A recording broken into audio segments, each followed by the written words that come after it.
అన్ని విషయాల్లో డ్రోన్స్ రాబోయే రోజుల్లో మరో విప్లవం అవుతుంది. నేను అందుకే మీ అందరికి ఒక పిలిపిచ్చాను.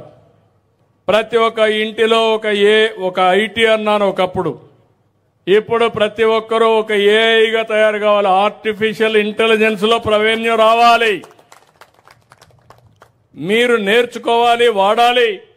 లేకుంటే మీరే యూజ్ కేసెస్ ఏఐ తయారు చేసే పరిస్థితి రావాలి. దీనికోసం 5 ప్రాంతాల్లో 5 రతన్ టాటా ఇన్నోవేషన్ హబ్స్ కూడా పెడుతున్నాను. అక్కడుండే పారిశ్రామికవేత్తల్ని, వెంచర్ క్యాపిటలిస్టుల్ని, మెంటర్స్ కూడా తీసుకొచ్చి మీరు ఏ విధంగా చేయాలనో మీకు నేర్పించడానికి ముందుకు పోతున్నానని చెప్పి కూడా మీకు తెలియజేస్తున్నా. తమ్ముళ్ళు, నిన్నే మీరు చూశారు.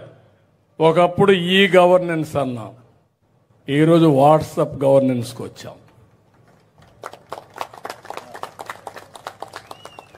ఒకప్పుడు మీ వద్దకు పాలన అన్నాం, ఈరోజు మీ చేతిలో పాలన.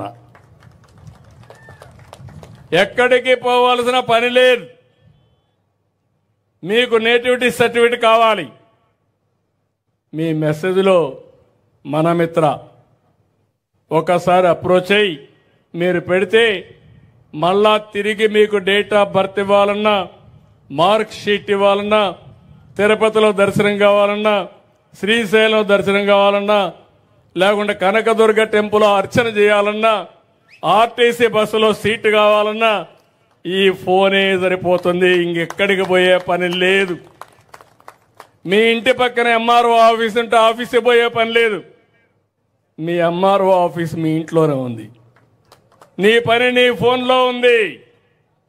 ఫోన్ ఉపయోగించుకోండి. 161 సర్వీసులు ఇందులో పెట్టాం.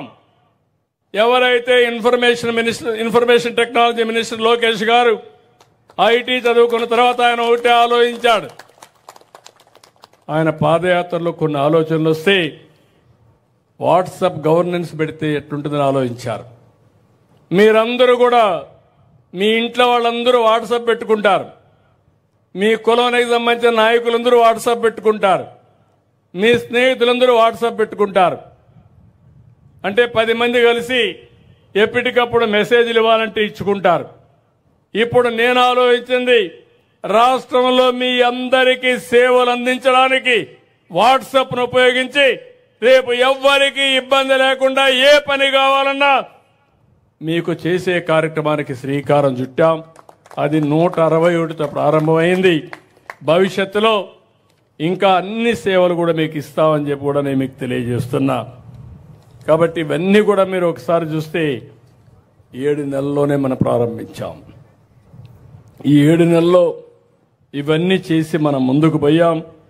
అందుకే నేను మిమ్మల్ని అందరినీ ఒకటే కోరుతున్నా, 5 ఏళ్లు నష్టపోయాం, 20 సంవత్సరాలు ఎన్నికెళ్లిపోయే పరిస్థితికి వచ్చాం.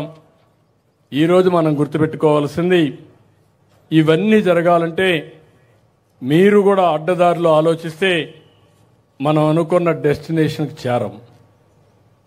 మీలో కూడా ఆలోచన విధానం మారాలి. ఇప్పుడు వాళ్ళు ఎందుకు నేను మాట్లాడించానంటే మన కళ్ళ ముందరే కనపడుస్తున్నాయి. ఒక విధానం, ఆ రోజు మీరు నాకు అధికారం ఇచ్చారు 95లో. ఆ రోజు నేను ఆలోచించాను, ఏం చేస్తే భవిష్యత్తుకు బాగుంటుందని ఆలోచించినప్పుడు ఐటీ విధానం వల్ల లాభం వస్తున్న ఐటీని ప్రారంభిస్తే మనం చూసిన 25-30 సంవత్సరాల్లో అనూహ్యమైన ఫలితాలు వచ్చే పరిస్థితికి వచ్చింది. ఈరోజు నేను అందుకే మళ్ళీ ఒక విజన్ ఇచ్చాను మీకు.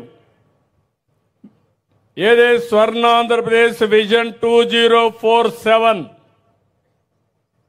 2047కి రాష్ట్ర